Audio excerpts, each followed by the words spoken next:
Please सर्वांनी लाईव्हला like करा. ताई माझ्या बायकोने बरोबर माझा फायदा करून घेण्यासाठी जा सुट्टीचा. अच्छा, फायदा करून घेतला का आज पुरेपूर? आज सुट्टी आहे ना, मग काय दादा, आजारी असल्यावर काय एखाद्या दिवशी केलं पाहिजे हो. आणि गुरुवार असतो तेव्हा प्रत्येक लेडीची गडबड असते दादा. माझी पण, मी अर्ध जेवण केलं, अर्ध मला करायचं आहे.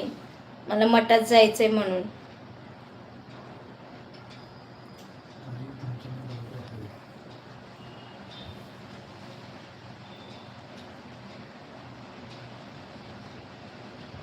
आई तुमचं बरोबर आहे. नवऱ्यांचं कसं असतं माहितीये का निलेश दादा, एक दिवस काम केलं ना, मग ते 10 दिवस बोलून दाखवायचं, असं आहे. असं गणित आहे.